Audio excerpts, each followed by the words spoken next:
നമസ്കാരം. എല്ലാവർക്കും ഷാ വിഷൻ്റെയും മൊയ്തീൻ ഷായുടെയും അഭിനന്ദനങ്ങളും ആശംസകളും. ഞാൻ എൻ്റെ പഴയൊരു സംഭവം ഓർമ്മയിൽപ്പെടാം. വർഷങ്ങൾക്ക് മുൻപ് എനിക്ക് അധികം പരിചയമുള്ള, എന്നാൽ ചെറിയ പരിചയമുണ്ട്. അത് ഒരു ഇൻ്റർകാസ്റ്റ് മാരേജ് ചെയ്ത് 2 കുട്ടികളുമുണ്ട്. ഗുരുവായൂർ ഭാഗത്തുള്ള വീട് വിറ്റ് എറണാകുളത്ത് തോന്നിയ ലാഭിഷ ജീവിച്ച് പണമൊക്കെ നഷ്ടപ്പെടുത്തി. ഒരു ദിവസം വന്ന് എൻ്റെ കണ്ട് പറയണം, ഞാൻ ചാവാൻ പോകണത്. എന്തിനാണ്? എനിക്ക് 50,000 രൂപ കടമുണ്ട്. അപ്പോൾ ഞാൻ ഇങ്ങനെ തന്നെ പറഞ്ഞു, എടാ കള്ള, എന്നാലും എനിക്ക് ചാവാൻ പോകല്ലേ. ആ മധുരയെ കൊണ്ട് ഒരു കിഡ്നി കൊടുത്ത്, അന്ന് കിഡ്നി 5 ലക്ഷം രൂപയ്ക്കാണ് വാങ്ങിച്ച. മക്കളെയും ഭാര്യയ്ക്ക് എന്നാൽ ഭക്ഷണം വാങ്ങിച്ചു കൊടുത്തിട്ട് ചാവുന്നു. എന്തായാലും എൻ്റെ അഭിപ്രായം ഫലിച്ചു. അദ്ദേഹം ചത്തൊന്നുമില്ല. ഇപ്പോൾ ബ്രോഡ്വേയിൽ നല്ലൊരു ടെക്സ്റ്റൈൽ കടയുടെ ഉടമയാണ്, നല്ല രീതിയിൽ പോകണം. ഇത് പറയാൻ കാരണം, ഏതായാലും നമ്മുടെ വെഞ്ഞാറമൂടിൽ 6 പേര്, 5.5 പേര്, 5 പേര് ഒന്ന്, 6ാമത്തെ പേര് സീരിയസ് ആണ്. ഒന്ന് ആ പയ്യനാണ്. ഞാൻ ആലോചിക്കുകയാണ്, അന്ന് 5 ലക്ഷമാണ്, ഇന്ന് 1 കോടി രൂപയാണ്. ഒരു കരൾ ഹൃദയം ഒക്കെ കൊടുത്താൽ 10-15 കോടി രൂപയ്ക്ക് വിലയുണ്ട്. ഈ അറിവാനത്തെ കേരളത്തിൽ വന്നിട്ട് ഹൃദയം മാറ്റി വയ്ക്കുന്നതൊക്കെ 1 കോടി വില അവർ കൊടുക്കാൻ. കാരണം ജീവൻ്റെ വില 1 കോടിയല്ല, 10 കോടിയല്ല. അല്ല, ഗൾഫിൽ നിന്ന് ക്രൂഡ് ഓയിൽ കയറ്റി വരുന്ന ഒരു ടാങ്കർ ഏതാണ്ട് 5000 കോടിയിൽ കൂടി വിലയുണ്ട്. അതിൽ അപകടം പറ്റി SOS സന്ദേശം, നിങ്ങളുടെ ജീവൻ രക്ഷിക്കുക എന്ന് പറഞ്ഞാൽ 5000 കോടിയല്ല മനുഷ്യജീവൻ, അതിനേക്കാൾ വിലയുണ്ടെന്ന് അർത്ഥം. അപ്പം അങ്ങനെ വരുമ്പോൾ ഈ 5 പേർ കൂടി എത്ര കോടി രൂപയുടെ സമ്പത്തുണ്ടായിരുന്നു. ഏതായാലും മരിക്കാൻ പോകണം, അവന് കൊല്ലം തീരുമാനിച്ചു. അത് വിറ്റ് ഇനി ഓരോ കിഡ്നി കൊടുത്തതിനും അവന് ജീവിക്കാം. 2 കിഡ്നിയിൽ 1 കിഡ്നി കൊടുത്തിട്ട് മരിക്കൊന്നുമില്ല. 2 കണ്ണിൽ 1 കണ്ണ് കൊടുത്ത് ജീവിക്കാം. നീ എന്തെല്ലാം കൊടുത്ത്, രക്തം വിൽക്കാം, മറ്റ് വിൽക്കാം, എല്ല് വിൽക്കാം. ഒരു മനുഷ്യനെ വിറ്റതിൻ്റെ പേര് 10-20 കോടി കിട്ടും. അങ്ങനെ മൂല്യമുള്ള സാധനമാണ് ആ പയ്യൻ്റെ അശ്രദ്ധ കൊണ്ടും അറിവില്ലായ്മ കൊണ്ടും. അപ്പോൾ എത്ര രൂപ വിലയുണ്ട്? മനുഷ്യ ചിന്തിക്കണ്ടേ? വെറുതെ ചത്ത് കളയണോ അല്ലെങ്കിൽ കൊന്നു കളഞ്ഞിട്ട് കാര്യമുണ്ട്? ഇപ്പോൾ ബഹുമാന്യപ്പെട്ട എൻ്റെ സഹോദരന്മാരോട് പറയാനുള്ളത്, ലോകത്തെ ഏറ്റവും വിലപിടിപ്പുള്ള വസ്തു സംതൃപ്തിയാണ്. പക്ഷെ അത് കഴിഞ്ഞാൽ പിന്നെ മനുഷ്യ ജീവന് വിലയുണ്ട്. ജീവന് പകരം ഇതിനെ കണ്ടുപിടിച്ചിട്ടില്ല. അപ്പം അങ്ങനെയുള്ള ജീവൻ നിങ്ങൾ നഷ്ടപ്പെടുത്താനാണ് ശ്രമിക്കുന്നതെങ്കിൽ നിങ്ങൾ ആ ജീവൻ ഉൾക്കൊള്ളുന്ന ശരീരത്തിലെ അവയവങ്ങൾ വിൽക്കാൻ നമ്മൾ പ്രോത്സാഹിപ്പിക്കല്ല. വിറ്റ് നിങ്ങൾ ബിരിയാണി കഴിച്ച് 5-6 വർഷം ജീവിച്ചിട്ട് ചെത്തു. എൻ്റെ വേറൊരു സ്നേഹിതയുണ്ട്, കോഴിക്കോടിലാണ്. അതൊരു സ്ത്രീയാണ്. അവർക്ക് ബ്രസ്റ്റ് ക്യാൻസർ വന്നു. അന്ന് 2 ലക്ഷം രൂപ ചിലവെന്ന് പറഞ്ഞു. അവരെന്ത് ചെയ്ത് 50,000 കൊടുത്ത് മാരുതി കാർ വാങ്ങിച്ചു. ബാക്കി 1.5 ലക്ഷം രൂപ ഒരു അടിച്ചു പൊളിച്ച് ഒരു 1-2 വർഷം അവിടെ ഭക്ഷണം കഴിച്ച് സിനിമ കണ്ടുമൊക്കെ ആഘോഷിച്ചു. 2 വർഷം ഇപ്പോൾ മരിച്ചുപോയി. അപ്പോൾ അവർ പറഞ്ഞത്, ഞാൻ 2 ലക്ഷം രൂപ കൊടുത്താലും മരിക്കും, എന്നാൽ പിന്നെ അത് അടിച്ചുപൊളി ജീവിക്കാമല്ലോ, മക്കളായിട്ട് അത്രയും കാലം ജീവിക്കാമല്ലോ എന്ന് പറഞ്ഞ് ജീവിച്ച പോലെ നിങ്ങളങ്ങനെ നശിപ്പിച്ച് കളയരുത്. വിലയേറിയ വസ്തുവാണ് നമ്മുടെ ശരീരം എന്ന് പറയുന്നത്. ഒരിക്കലും നശിപ്പിച്ച് കളയരുത്. അതിന് ആമുഖമായിട്ട് വന്നോളൂ. മറ്റൊന്ന്, ഒരു ക്രിസംഗി ചാനലിലെ നമ്മുടെ നേഴ്സസ് അസോസിയേഷൻ്റെ ഈ ഷായും ഞാനും മൊയ്തീൻ ഷായിൽ 2014 തൃശ്ശൂർ പാർലമെൻറ്റ് മണ്ഡലത്തിൽ സ്ഥാനാർത്ഥിയുടെ മത്സരിച്ചിട്ടുണ്ട്. എന്നാൽ യുവിൻ്റെ സ്ഥാനാർത്ഥി അദ്ദേഹം സ്വതന്ത്രനായിരുന്നു. അപ്പോൾ ആ ക്രിസംഗി മഹാശല്യം ചെയ്യുന്ന, യാതൊരു തത്വദൃഷ്ടിയില്ലാത്ത, യാതൊരു സത്യമില്ലാത്തതാണ് ഇസ്രായേലിന് വേണ്ടിയും അമേരിക്കയ്ക്ക് വേണ്ടിയും പിന്നെ സംഘപരിവാറിന് വേണ്ടി വാദിക്കുന്നത്. കാണുമ്പോൾ 2 കൊടുക്കാന്ന് അത്ര കണ്ട് വൃത്തിയായിട്ട രീതിയിലാണ് പറയുന്നത്. എന്തുവാകട്ടെ പറയാണ്. അവൻ ക്രിസ്ത്യൻ സ്ഥാപനം നശിപ്പിക്കാൻ വേണ്ടി, മുസ്ലിങ്ങൾക്ക് വേണ്ടി ചാരപ്പം നടത്തണം. അവരെന്താ പറഞ്ഞത്? ക്രിസ്ത്യൻ മാനേജ്മെൻറ്റിൽ കിട്ടുന്നതിനേക്കാൾ ശമ്പളം കൂടുതൽ മറ്റ് മാനേജ്മെൻറ്റിൽ കിട്ടുന്നുള്ള ആ പറഞ്ഞതിൽ വല്ല സത്യമുണ്ട് അന്വേഷിക്കണ്ടേ? ഇവിടെ കള്ളൻ്റെ മോനത് അതല്ല. നിങ്ങൾ തടിയെ കണ്ട എത്ര ഇതുണ്ട്. എത്ര തടിയും എത്ര 10-20 ദിവസം 20 പരിപാടിയായിട്ട് ഇരിക്കുന്നുണ്ട്. അപ്പോൾ നീ മനസ്സിലാക്കേണ്ട കാര്യം ആ പറഞ്ഞതിൽ എന്തെങ്കിലും സത്യോടെ നിൽക്കണം, അല്ല വെറുതെ വർഗീയ പറയല്ല. ഞാൻ പറഞ്ഞുതരാം നിനക്കറിയില്ലെങ്കിൽ.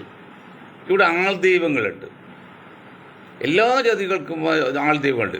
ആൾ ദൈവങ്ങളെല്ലാം കള്ളന്മാരാണ്, മനുഷ്യനല്ലേ. ഞാൻ പണ്ട് ഒരു വെല്ലുവിളിച്ചിട്ടുണ്ട്, ഇവിടെ ഇരിക്കുന്ന ഒറ്റ രൂപ തൊട്ട് നിങ്ങൾക്ക് അവിടുന്ന് ഒന്ന് അനക്കി കിട്ടാൻ പൊക്കിയ മതി, മാറ്റി വയ്ക്കണ്ട കടയിൽ അങ്ങനെയുള്ള ഏതെങ്കിലും ആൾ ദൈവം ഉണ്ടെങ്കിൽ ഞാൻ പറയുന്ന സഭം ചെയ്യാം. ഒരു ദൈവം ആൾ ദൈവം വിചാരിച്ചാൽ അങ്ങനെ മാറ്റാൻ പറ്റില്ല. അപ്പോൾ എല്ലാം തട്ടിപ്പരാണ്, ഏത് മതമാണെങ്കിലും, ഇപ്പോൾ മുസ്ലിം മതമാണെങ്കിൽ പോലും. അപ്പോൾ എന്താണ് കഥ നോക്കാം. എൻ്റെ നാട്ടിൽ ഒരു സുഹൃത്ത് സോമിൽ നടത്തണം, ഒരു സ്വന്തം സോമിൽ എടുത്താൽ സ്വന്തം സോമിലും പണിയുമ്പോൾ 2 തച്ചിൻ്റെ പണിയെടുക്കും. മനസ്സിലാക്കും, 2 തച്ചിൻ്റെ പണി. അപ്പോൾ ഇരട്ടി കൂലി കിട്ടിയോ?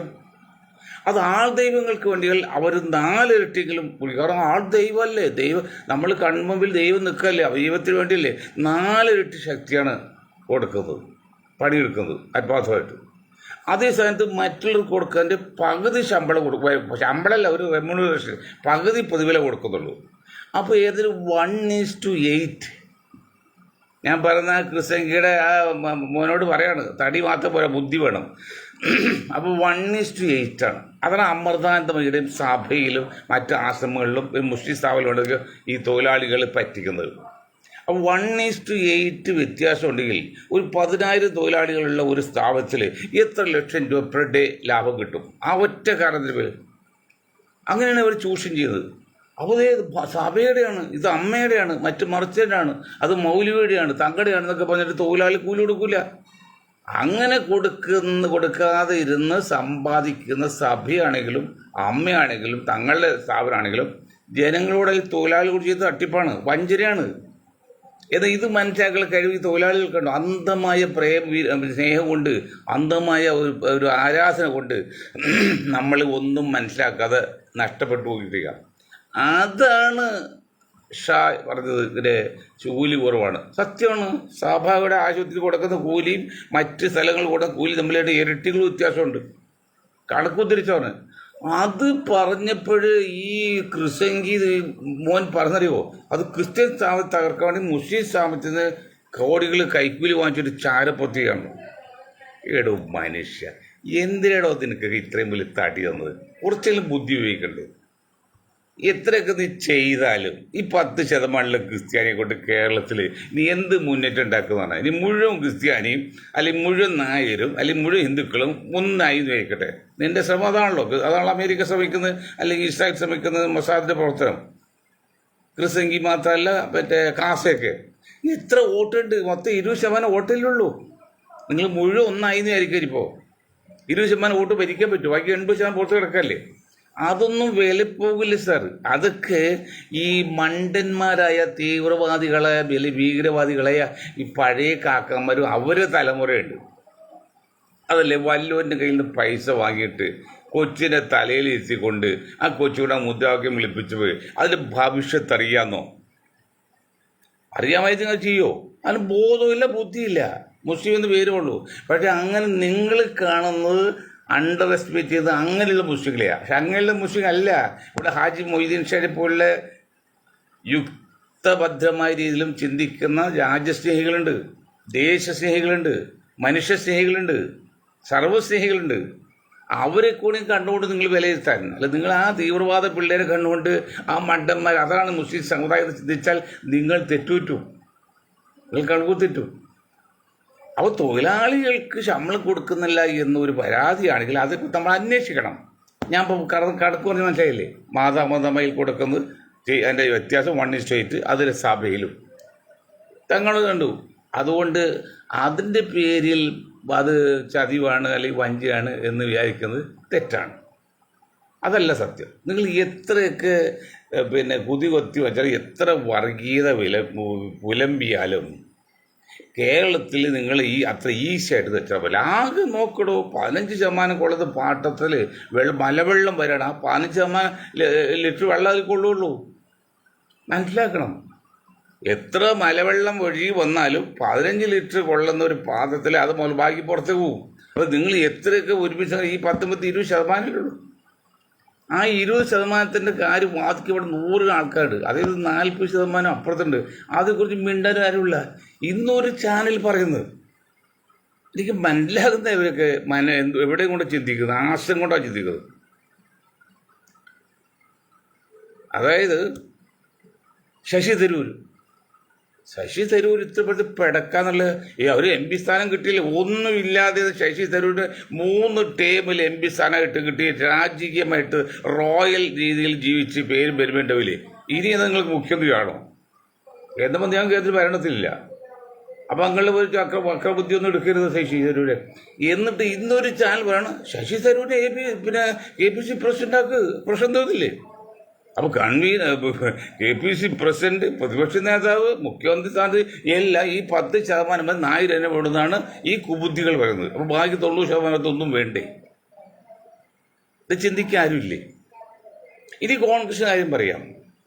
ഈ ശശി തരൂരിനെ രാഹുൽ ഗാന്ധി പറഞ്ഞു കേട്ട് ഈ ശശി തരൂരിനെ പാർലമെന്റിൽ പ്രതിപക്ഷ ഉപനേതാവാകാമെന്ന്. നിങ്ങൾ മനസ്സിലാക്കണം, ഈ രാഹുൽ ഗാന്ധി എന്ന് പറയുന്ന പ്രതിപക്ഷ നേതാവായിരിക്കുന്നത് കോൺഗ്രസ് മാത്രമല്ല, ഇന്ത്യയിലെ പ്രതിപക്ഷ മുന്നണിയുടെ പേരിലാണ് ഇന്ത്യ മുന്നണി. അതിൻ്റെ ആളായിട്ടാണ് പ്രതിപക്ഷ നേതാവ് ഇരിക്കുന്നത്. അപ്പം അങ്ങനെ ഒരു പ്രതിപക്ഷ നേതാവ് പ്രതിപക്ഷ മുന്നണിയിൽ ഉണ്ടെങ്കിൽ ഇനി ഉപനേതാവിന് വഹിക്കുന്ന അത് മറ്റ് പാർട്ടി കൊടുക്കണ്ടേ? പണ്ട് ആൾ പറഞ്ഞു അച്ഛൻ്റെ കല്യാണം കഴിച്ചിട്ടാണ് എനിക്ക് കല്യാണം കഴിക്കാന്ന് പോലെ, അച്ഛനെ കല്യാണം കഴിയില്ല എന്ന് പറഞ്ഞല്ലേ. ഇവിടെ കോൺഗ്രസിന്റെ പ്രശ്നം തീർക്കാൻ വേണ്ടി എല്ലാം കൊടുത്ത് ഉപയോഗിക്കുമ്പോൾ മറ്റ് പാർട്ടികൾ കൂടെ നിൽക്കുമ്പോൾ അവരെ കൂടി കണക്കാക്കണ്ടേ, കൺസിഡർ ചെയ്യണ്ടേ, പരിഗണിക്കണ്ടേ? എങ്കിലും മുന്നണിയാവുള്ളൂ. അതാ പറയുന്ന ഈ മോനൊന്നും മുന്നണി സമ്പ്രദായത്തിൽ കൈകാര്യം ചെയ്യാനുള്ള രാഷ്ട്രീയ പക്വതയോ പാകതയോ അറിവോ പരിജ്ഞാനോ ഇല്ല. വെറുതെ ഇട്ട് കാര്യമില്ല. നിങ്ങളൊന്ന് ആലോചിച്ച് നോക്കി. ഇന്ത്യ മുന്നണിയുടെ നേതാക്കളോട് ചോദിക്കുന്നതല്ല, ഞാൻ ചോദിക്കുന്നത് ഊച്ചാളി ആകുമ്പോഴല്ല. ഇന്ത്യ മുന്നണി നയിക്കുന്ന നേതാവ്, പ്രത്യേകിച്ച് കോൺഗ്രസ് പ്രതിപക്ഷ നേതാവ്, നിങ്ങൾ ഇന്നിപ്പോൾ പറഞ്ഞത് നടക്കുന്നില്ല. പ്രതിപക്ഷ ഉപനേതാവായിട്ട് ശശി തരൂരിനെ കൊടുത്ത് അങ്ങനെ ഒതുക്കാവുന്നു. ശശി തരൂർ ഇത്ര വലിയതാണ്, ഓടിപ്പോട്ട് നീക്കണം. ശശി തരൂർ വെച്ചാൽ എന്ത് ചെയ്യാൻ പറ്റും? ആകെ 10% അവർ ഇതാളുള്ളൂ, മറ്റൊന്നും കിട്ടുന്നില്ല, എല്ലാം ജാതിയായി പോയില്ലേ. അപ്പോൾ എന്നിട്ട് അങ്ങനെ ചെയ്യുമ്പോൾ ഈ പ്രതിപക്ഷ മുന്നണിക്ക് അതിൽപ്പെട്ട വലിയ വലിയ പാർട്ടികളില്ലേ, അവർക്ക് നമുക്ക് സ്ഥാനം കൊടുക്കണ്ടേ? കേരളത്തിൽ ശശി തരൂരിന് KPC പ്രസിഡന്റ്, അല്ലെങ്കിൽ പ്രതിപക്ഷ ഉപനേതാവ്. അപ്പോൾ ഈ 20% മുസ്ലിങ്ങൾക്ക്, 40% മുസ്ലിങ്ങൾക്ക് ഇവർക്കൊന്നും ഒരു പരിഗണന വേണ്ടേ? അവിടെ പറഞ്ഞ നിങ്ങൾക്ക് അന്ധമായ വിരോധം, അന്ധമായ തെറ്റിദ്ധാരണ, അന്ധമായ വിലയിരുത്തലും. നിങ്ങൾക്കൊരു തോന്നലുണ്ട്, കൊടപ്പനക്കുന്നാൽ തറവാടിൽ താങ്കളെ പിടിച്ചാൽ മുസ്ലിങ്ങൾ ബ്ലോക്ക് കിട്ടുന്നത്. അത് ഇല്ലെന്ന്. അപ്പോൾ ഇനിയെങ്കിൽ കോൺഗ്രസ്സുകാർ അല്ലെങ്കിൽ UDF മനസ്സിലാക്കുക. അവർക്കുണ്ട് കേരള ജനസംഖ്യയിൽ മുസ്ലിങ്ങളിൽ 4-1 അല്ലെങ്കിൽ 3-1 മാത്രം ലീഗിൻ്റെ അനുഭാവികളുള്ളത്. ബാക്കി 3-2 ഭാഗമെങ്കിലും പുറത്താണ്. അതിൽ 90% UDFന് വോട്ട് ചെയ്ത ആൾക്കാരാണ്. CPMനുള്ള കുറച്ച് ചെയ്യുന്നുള്ളൂ. പണ്ടത് ഇപ്പോഴത് ഇപ്പോൾ വളരെ കുറച്ച് പോകും. കാരണം തമ്പി ആ സംഘം ചെയ്യാറായിട്ട് ഒരു ധാരണ എത്തിയാലേക്ക് ഇനി മുസ്ലിങ്ങളാരും കോൺഗ്രസ് BJP ഇടതുപക്ഷ മുന്നണിക്കോ കമ്മ്യൂണിസ്റ്റ് വോട്ട് ചെയ്യില്ല. പിന്നെ ചില നാമധാരികളുണ്ട്, അവൻ എന്ത് ചെയ്താലും കമ്മ്യൂണിസ്റ്റ് വോട്ടുള്ളൂ. അവൻ നിരീക്ഷവാദിയ കമ്മ്യൂണിസ്റ്റുകളാണ്. അവൻ മുസ്ലിങ്ങളല്ല, മുസ്ലിം നാമധാരിയാണ്. അവൻ ചെയ്യട്ടെ, അത് വളരെ കുറച്ച് പേരുള്ളൂ. ബാക്കിയെല്ലാം ചെയ്യില്ലെത്തണം. എങ്ങനെ ചെയ്യേണ്ടത്? അപ്പം അങ്ങനെ ഇരിക്കുമ്പോൾ ഈ കോൺഗ്രസ് നേതാക്കൾ, ഈ പ്രതിപക്ഷ നേതാക്കൾ, ഈ രാഹുൽ ഗാന്ധി എങ്ങനെയാണ് ഇന്ത്യ മഹാരാജ്യത്തെ നിയന്ത്രിച്ച് മുന്നോട്ട് കൊണ്ടുപോകുന്നത്?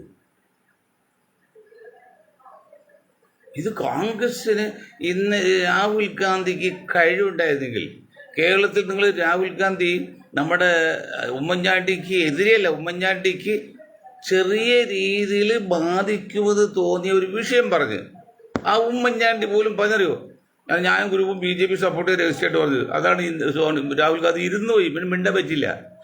ഇപ്പോൾ സുധാകരൻ പറയാനുള്ള, ശശി തരൂർ എല്ലാം പറയുന്നത്, രമേശ് ചെന്നിത്തല പറഞ്ഞു, പിന്നെ എല്ലാവരും പറയുന്നത് അവർ BJP പോകുന്നതാണ്.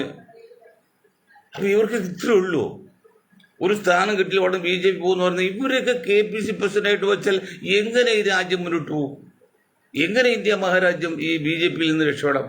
രക്ഷപ്പെടാൻ പറ്റില്ല. ഈ കോൺഗ്രസ് നേതാക്കളെ കൊണ്ട് ഒന്നും ഇന്ത്യ മുന്നണി നേതൃത്വം കൊടുത്തിട്ട് BJP താഴെ ഇറക്കാൻ പറ്റില്ല. അവർക്കൊന്നും ആത്മാർത്ഥതയില്ല.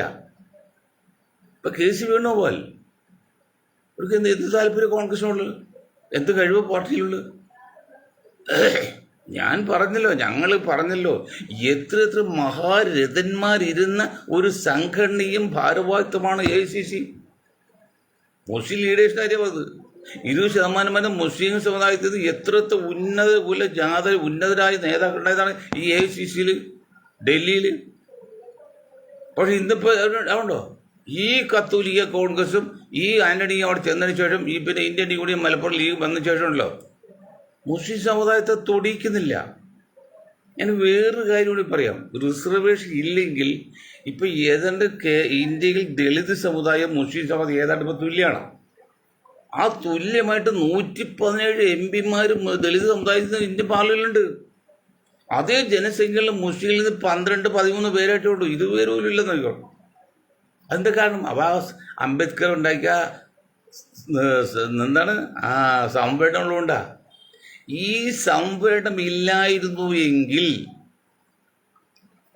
ഇന്ത്യൻ സമൂഹത്തിൽ ദളിതില് KR നാരായണനേക്കാൾ വലിയൊരു വ്യക്തിയൊന്നുമില്ല. അംബേദ്കറുമായിട്ട് കഴിഞ്ഞു പോയില്ലേ?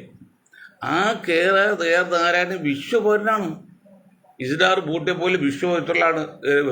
ആ വിശ്വപൗരത്വമുള്ള ഇന്നത്തെ ഈ വിശ്വഗുരു ഉണ്ടല്ലോ, നമ്മുടെ മോഡിജി അല്ല, നമ്മുടെ ശശി തരൂരിനേക്കാളൊക്കെ പേരും ഫേമസുള്ള ബുദ്ധിമാനായിരുന്നു.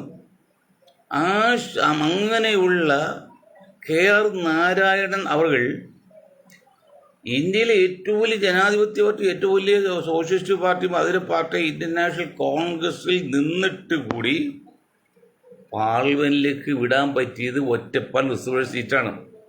കരുണാകരജി മരിച്ചുപോയി, ഉമ്മൻചാണ്ടി മരിച്ചുപോയി. ഈ കോൺഗ്രസ്സുകാരും മറ്റ് ദളിതുകളും മനസ്സിലാക്കപ്പോഴാണ് ആ KR നാരായണൻ എന്ന വിശ്വപൗരനെ, അതിബുദ്ധിമാനായ ദളിത് നേതാവിനെ കോൺഗ്രസ് നിന്നിട്ടുകൂടി പാർലമെന്റിലേക്ക് വിട്ടത്. അവിടെ പ്രിയങ്ക ഗാന്ധി വയനാട്ടിൽ കൊണ്ട് ജയിപ്പിച്ച പോലെ ഒറ്റപ്പാല റിസർവേഷൻ സീറ്റിൽ നിന്നാണ്. അല്ല ഒരു ജനറൽ സീറ്റിൽ നിന്ന് ജയിപ്പിക്കുക അന്നത്തെ കോൺഗ്രസ് ഇന്നത്തെ കോൺഗ്രസ് സാധിക്കില്ല. ഒട്ടിയില്ല ആൾക്കാർ. അങ്ങനെയെങ്കിൽ KR നാരായണനേക്കാൾ വലിയ ഒരു ദളിത് നേതാവൊന്നും ഇന്ത്യയിൽ ഗാർഗികൻ്റെ ഒപ്പം ഒരാൾ ഇന്ന് ഇന്ത്യയിലില്ല. അപ്പം അങ്ങനെയാണെങ്കിൽ ഒരു ദളിതെങ്കിലും റിസർവേഷൻ ഇല്ലെങ്കിൽ പാർലമെന്റിൽ എത്തുമോ? ദളിത് നേതാക്കളും കോൺഗ്രസ് ചോദിക്കുകയാണ്, ഇല്ല, എത്തൂല്ല. അപ്പം എങ്ങനെയാണ് 117 പേരുള്ളത്? ഈ 117 കൂടി ശങ്കർദയാ ശർമ്മ പ്രസിഡന്റ് ആയിക്കുമ്പോഴേ കാണാനൊന്നും ആഗ്രഹപ്പെട്ട്. അപ്പോൾ ശർമ്മജി ആള് നല്ലവരാണ്, ബ്രാഹ്മണാണ്. അത് 117 പേരൊന്നും വരണ്ട, 4-5 പേരൊന്നും ആയി എന്ന് പറഞ്ഞു. 4-5 പേർക്ക് അനുവാദം കൊടുത്തോളൂ. അതാണ് അവസ്ഥിതി, കോൺഗ്രസ് അവസ്ഥ. അങ്ങനെ വരുമ്പോൾ എന്നിട്ട് എന്ത് ചെയ്യും? അത്രയുള്ള ജനസംഖ്യയുള്ള മുസ്ലിങ്ങളില്ലാത്തത്. എന്നാൽ മുസ്ലിങ്ങളുണ്ടായില്ല. ആദ്യത്തെ പാർലമെന്റിൽ 36 കോടി ഉണ്ടായപ്പോഴേ എത്ര 100ഓളം മുസ്ലിം MP ഇന്ത്യൻ നാഷണൽ കോൺഗ്രസ് സ്ഥാനാർത്ഥിയായിട്ട്. അത് BJP ഒന്നുമില്ല, ജനസംഖ്യ പോലും വരുന്നില്ല. അങ്ങനെ വന്ന കോൺഗ്രസ്സിൽ ഈ മുസ്ലിം സമുദായത്തിൽ എന്ത് പറ്റി? എത്ര സംസ്ഥാനങ്ങളിൽ മുഖ്യമന്ത്രിയായിരുന്നു മുസ്ലിങ്ങൾ? കേരളത്തിൽ പോലും കേന്ദ്ര മന്ത്രി ഉണ്ടായല്ലോ, റഹീം, പിന്നെ VK സൈദും സാഹിബൊക്കെ. എന്ത് ഇപ്പോൾ ഒരാളില്ലാത്ത കോൺഗ്രസിൽ നിന്ന്? അവിടെയാണ് മനസ്സിലാക്കേണ്ടത്. ബുദ്ധിയുണ്ടെങ്കിൽ മുസ്ലിം സമുദായത്തിലെ ബുദ്ധിജീവികൾ മനസ്സിലാക്കണം, നിങ്ങളെ തന്ത്രപൂർവ്വം മയക്കിക്കെടുത്താണ്, ഉറക്കിക്കെടുത്താണ്. എന്തെങ്കിലും പറഞ്ഞുകൊണ്ട് RSSന്റെ പേര് പറയും, പിന്നെ മിണ്ടാൻ പറ്റില്ലല്ലോ. RSS കുറിച്ച് എത്തിക്കട്ടെ, അത് ഞങ്ങൾ പറഞ്ഞല്ലോ. അതിൻ്റെ പേരിൽ ഒതുക്കിയാൽ സമ്മതിക്കുന്ന കാര്യമില്ല. ഇപ്പോഴും നിങ്ങൾ ആലോചിച്ച് നോക്കും. ഞാൻ പറയാം, സാമാന്യ ബുദ്ധിയുള്ള കേരളത്തിലെ UDF നേതാക്കളും മുസ്ലിം നേതാക്കളും മനസ്സിലാക്കുക, ഈ 40% വരുന്ന ഈ സമുദായത്തിന് എവിടെ ഇതിൻ്റെ ഇപ്പോൾ ഒരു സിനിമ നടിക്ക് ചാൻസ് കൊടുക്കുന്ന കാര്യം പറഞ്ഞു. പിഷാരുടെ എന്തോ പറഞ്ഞിട്ടാ തോന്നിയൊരു അത് സവർണ സ്ത്രീയാന്ന് ആയിക്കോളൂ. ഇവരൊക്കെ പറയുന്നുണ്ട്.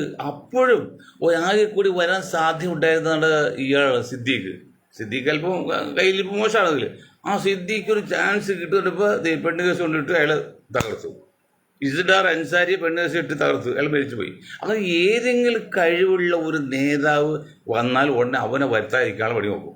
ഞാൻ ഒരു കാര്യം പറയാം, AICC പ്രസിഡന്റും രാഹുൽ ഗാന്ധി പ്രിയങ്കറിയല്ലോ, യൂത്ത് കോൺഗ്രസ് നാഷണൽ യൂത്ത് കോൺഗ്രസിന്റെ പ്രസിഡന്റ് ഒരു മുസ്ലിം വച്ചല്ലോ, ഒരാഴ്ച വേള പുറത്താക്കിയല്ലേ. എന്താ കാരണം? ഒരു പെണ്ണ് കേസിപ്പെടുത്തി. എങ്ങനെയാണ് ഈ പെണ്ണ് കേസിപ്പെടുന്നത്? രാഷ്ട്രപതി ഫക്രുദ്ദീൻ അലി അഹമ്മദ്, പിന്നെ സക്കീർ ഹുസൈൻ, ഞാൻ ഇതൊക്കെ പറയുമ്പോൾ എന്നെ വർഗീയവാദി ചിത്രീകരിച്ചാൽ എനിക്കൊന്നുമില്ല. പക്ഷെ നമ്മൾ കണ്ടു പറയും. ലാബിൽ നമ്മൾ രക്തം പരിശോധിക്കാൻ കൊടുത്താൽ ആ രക്തത്തിൽ പറയും, ലാബിന് പറ്റിയൊന്നുമില്ല. അതുപോലെ ഇവർ രണ്ടുപേരല്ലേ കുളിമുറി കിടന്ന് കണ്ടുപിടിച്ച് മരിച്ചുള്ളൂ, വേറെ അതിന് ശേഷം അതിന് മുൻപ് ഒരാളും മരിച്ചില്ലല്ലോ. ഈ യൂത്ത് കോൺഗ്രസ് ദേശീയ പ്രസിഡന്റായിട്ട് ഒരു മുസ്ലിം വെച്ചിട്ട് ഒരാഴ്ചക്കുള്ളിൽ അവിടുത്തെ സവർണ മേധാവികൾ പെണ്ണ് കേസിപ്പെടുത്തി അയാൾ മാറ്റിയിട്ട് 19 വയസ്സുള്ള വർദ്ധനയാക്കിപ്പോൾ ഒരു പ്രശ്നമില്ല. ഇപ്പോൾ അപ്പോൾ ഒതുക്കൽസാണത്. ഏതെങ്കിലും നിലക്ക് വളർന്നു വരുന്നത് കണ്ടു കഴിഞ്ഞാൽ അവനെ ഒതുക്കും. പ്രത്യേകിച്ച് മുസ്ലിം സമുദായത്തെ ഒതുക്കും. അതൊരു ശീലമാണ് ഇവിടെ. ആ ഒതുക്കലിനൊക്കെ വോട്ട് കൊണ്ട് വേണം നമ്മൾ ചോദിക്കാൻ. വോട്ട് നിങ്ങൾ ബുദ്ധി ഉപയോഗിക്കാൻ നിങ്ങൾ ഒതുക്കില്ല. അതിവിടെ അറിയില്ലല്ലോ. അവിടെ മുസ്ലിം ലീഗ് പറഞ്ഞ് അവർ ആ മുസ്ലിം പേരിട്ട് കളഞ്ഞത്. ഞാൻ ഇന്നലെ പറഞ്ഞു, എന്നെ എത്ര ആൾക്കാർ വികറിയോ, എന്തുകൊണ്ടാണ് നിങ്ങൾ ഈ മുസ്ലിം സമുദായത്തിൽ ഇതൊരു മുഖ്യ സ്ഥാനം കിട്ടുമെന്ന് പറഞ്ഞൊരു യുക്തി മനസ്സിലാകില്ല. 40% അത് കിട്ടണം. പക്ഷെ ആ മുസ്ലിം പേര് മാറ്റണം, ദേശീയധാര ഉണ്ടാകണം, പൊതുവേദിയായിരിക്കണം. നിങ്ങൾ പള്ളികളിലും പിന്നെ ഒക്കെ നിങ്ങൾ ജാതി പറഞ്ഞ മതം പറഞ്ഞ ഒരു കുഴപ്പമില്ല. സമസ്തകളുടെ ജുമത്തുലമയുണ്ട്, സമസ്തകളുടെ അതൊക്കെ മുസ്ലിം പറഞ്ഞോ. പക്ഷേ രാഷ്ട്രീയ പാർട്ടി ആകുമ്പോഴേ അത് കോമൺ ആയിട്ട് ചിന്തിച്ച് എല്ലാവർക്കും പങ്കെടുക്കാൻ പറ്റിയ രീതിയിൽ നോക്കണം. ഒരു മുസ്ലിം മുഖ്യമന്ത്രി ആണെങ്കിലും ഇവിടെ ആർക്കും പറയുന്നില്ല. പക്ഷെ ലീഗിൻ്റെ മുഖ്യമന്ത്രി സ്വാഭാവികമായിട്ടും അത് ചിലവർക്ക് അത് ഉൾക്കൊള്ളാൻ പറ്റില്ല. അത് ശരിയാണ്, കുറ്റം പറയാൻ പറ്റില്ല, നമുക്കുണ്ടാവില്ലേ. ഞാൻ നിങ്ങൾ ചെറിയൊരു ഉദാഹരണം പറഞ്ഞുതരാം. നിങ്ങൾ നടന്നു പോകുമ്പോൾ മുസ്ലിം സമുദായം ചോദിക്കണം, നടന്നു പോകുമ്പോൾ ഈ റോട്ടിൽ ഈ പോർക്കൽ പന്നീനെ തല്ലിക്കൊന്ന് അവിടെ വിൽക്കുന്നില്ലേ, അത് കാണുമ്പോൾ നിങ്ങൾക്ക് സ്വാഭാവികമായിട്ട് ഒരു മനസ്സൊരു വിഷമം തോന്നല്ലേ? കറക്റ്റ് മനഃശാസ്ത്രം പറയാണ്, തോന്നുന്നുണ്ടോ?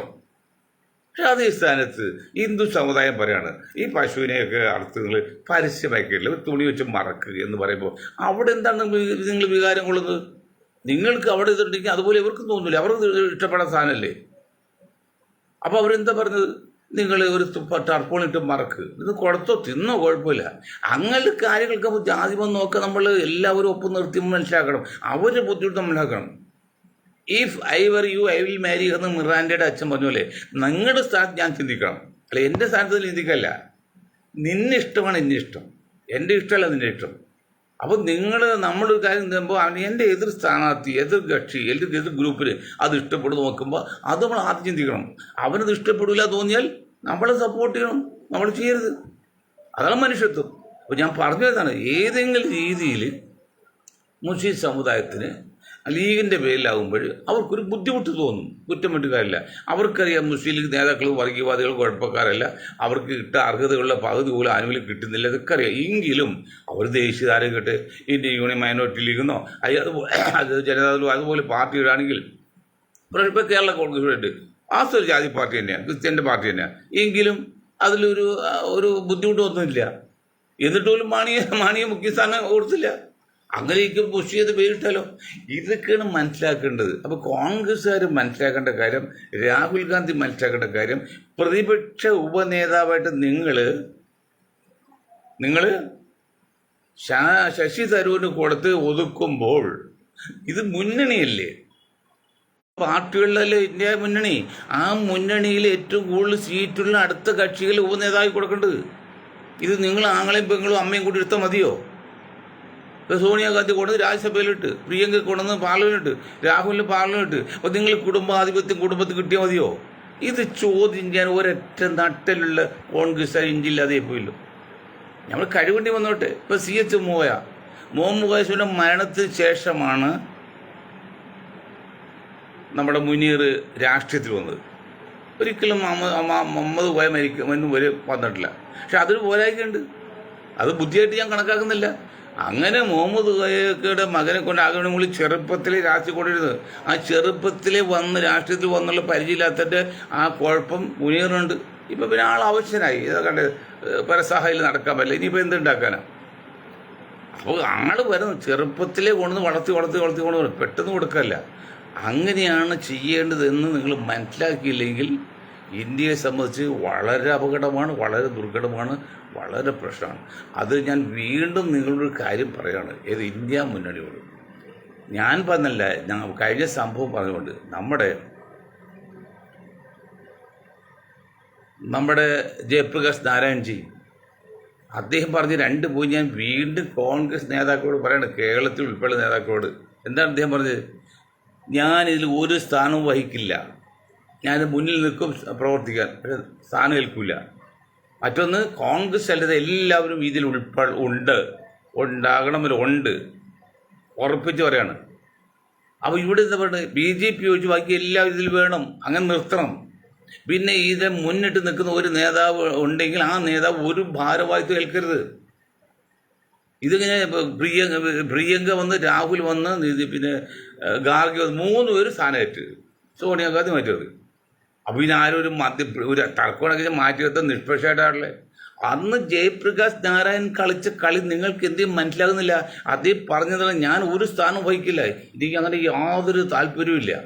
പക്ഷേ ഈ കോൺഗ്രസിന് അടിയന്തരാവസ്ഥ എന്താ കുഴപ്പമൊന്നും പുറത്താക്കണമെന്ന് ആഗ്രഹം ഉണ്ടായത്, അത് വിജയിച്ചു. പക്ഷെ അതേപോലെ 100% BJP പുറത്താക്കണമെന്ന് ഈ ഇന്ത്യ മുന്നണിയിലും ഇല്ല, കോൺഗ്രസിലും ഇല്ല. അവിടെയാണ് അപകടം. കാരണം വേണ്ടി വന്ന ഒരു കാര്യം, പണ്ട് മുല്ലക്ക പള്ളിയിൽ വാങ്ങ് കൊടുത്തപ്പോഴേ ഒരു കാലിൽ കോഴിയുടെ കാഷ്ടമായപ്പോഴും ആ കാല് പുറത്ത് വെച്ചുകൊണ്ട് മറ്റേ കാലിച്ച് വാങ്ങ് കൊടുത്തു എന്ന് പറഞ്ഞ് തമാശ വന്നത് ശരി. അതുപോലെ ഈ ഇന്ത്യ മുന്നിൽ നിൽക്കുന്ന പല നേതാക്കളും ഒരു കാലിൽ കോഴിയുടെ കാഷ്ടം വെച്ച് മറ്റേ കാലം അകത്ത് വെച്ച് നിൽക്കുകയാണ്. എപ്പോൾ ആ കാൽ പിൻവലിക്കാം. അതാണ് രാഹുൽ ഗാന്ധിയുടെ ബലക്ഷയവും ഇന്ത്യ മുന്നണിയുടെ ബലക്ഷയവും. ആദ്യമായിട്ട് നിങ്ങൾ മനുഷ്യരാകുക എന്ന് പറയും പോലെ ആദ്യമായിട്ട് നിങ്ങൾ ആത്മാർത്ഥമായിട്ട് BJP താഴെ ഇറക്കാൻ ആഗ്രഹമുണ്ടെങ്കിൽ നിങ്ങൾ ആ ചിന്താഗതി വേണം. അത് ഒരുമിച്ച് നിൽക്കണം. BJP വെച്ചിട്ട് ബാക്കി എല്ലാവരും ആണ്ടിന് അടകമുണ്ടും കല്ല് കയട് മുള്ളു മുരട് മൂർഖൻ മുതൽ കല്ല് കയട് കാഞ്ഞിരം വരെ CHന്റെ ഭാഷ പറഞ്ഞാൽ മുള്ളു മുരട് മൂർഖൻ മുതൽ കല്ല് കയട് കാഞ്ഞിരം വരെയും എന്ന് എല്ലാ ആണ്ടിനും അടകമുണ്ടും കൂടെ നിർത്തണം.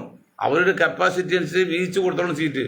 എങ്കിൽ മാത്രമേ നിങ്ങൾക്ക് BJP എന്ന ഭരണകൂടം താഴെടുക്കാൻ പറ്റുള്ളൂ. അത്ര കണ്ട് വളർന്ന് ഇടപഴകി ഉൾക്കൊണ്ടുപോയി ഇന്ത്യൻ രാഷ്ട്രീയത്തിലും ഇന്ത്യൻ ഭരണത്തിലും അത് പെട്ടെന്ന് മാറ്റാൻ പറ്റും. ഇനി ഭരണം പോയാൽ തന്നെയും എല്ലാ മേഖലകളിലും അവിടേതായ ആൾക്കാർ, സംഘപരിവാര ആൾക്കാർ വന്നു കഴിഞ്ഞു.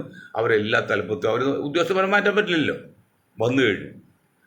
അപ്പോൾ ഇത് 2 കാര്യം ചിന്തിക്കാൻ നിങ്ങൾക്ക് താല്പര്യമുണ്ടെങ്കിൽ ഇന്ത്യ മുന്നണിയും UDFും രക്ഷപ്പെടും, ഇല്ലെങ്കിൽ അപകടമാണ്. മറ്റൊരു കാര്യം പറഞ്ഞു നിർത്താം. ഒന്ന്, ഈ വൈശ്യന്മാർ, സുധാകരൻ എന്ന വൈശ്യനും ഈ ശശി എന്ന വൈശ്യനും പരസ്പരയോ സുധാകരന്മാരുണ്ടാകുന്ന ശശി പറയും, ശശിമാണ്ട സുധാകരനും പറയും.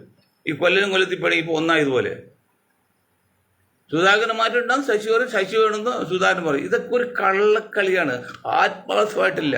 മനഃശാസ്ത്ര വിദഗ്ധരോടാണ് നിങ്ങൾ തട്ടിയെഴുതി പറയുന്നത്. നിങ്ങളുടെ മനസ്സൊക്കെ അക്ഷരമതി വായിക്കാൻ കഴിവുള്ള ഒരു ഗ്രൂപ്പാണ് ഞങ്ങളുടെ ഗ്രൂപ്പിലുള്ളത്, ഒരു ആൾക്കാർ ഞങ്ങളുടെ ഗ്രൂപ്പിൽ. അവർ പറയാണ് ഇതൊക്കെ തട്ടിപ്പാണ്, ഒരു ആത്മാർത്ഥതയില്ല. അല്ലെങ്കിൽ സുധാകരൻ മാറിയിട്ട് പുതിയ ആൾ വെച്ചാൽ സുധാകരൻ മരിക്കോളം KPC പ്രസിഡന്റായിട്ട് ആകെ സമുദായത്തിൽ 2% വോട്ട് കിട്ടുമെന്ന് തന്നെ കാര്യകാരണ സഹിതം പറഞ്ഞത്. നായർ സമുദായത്തിൽ, എല്ലാം നായർ സമുദായത്തിൽ. ഇപ്പോൾ UDFിൽ LDFിൽ 12 മന്ത്രിസ്ഥാനം കൊടുത്താൽ ഡെപ്യൂട്ടി സ്പീക്കറുടെ, അതായത് 25% നായർ, ജോന് 4-5 ഉള്ളൂ. അതിന് വെള്ളാപ്പള്ളി പഠിച്ചെടുക്കുകയാണ്. അപ്പം പിണറായി പറഞ്ഞല്ലോ, ചേട്ടാ ഞാനിപ്പോൾ മുഖ്യമന്ത്രിയാണ്, ചതിക്കല്ലേ എന്ന് പറഞ്ഞ് വെള്ളാപ്പള്ളി മിണ്ടായിക്കുക. എന്നിട്ടും ഇടയ്ക്കിടെ പൊട്ടിക്കുന്നുണ്ട്. പാർട്ടി നോക്കൂല, ഇനി ആളെ നോക്കൂന്നൊക്കെ പറയുന്നുണ്ട്.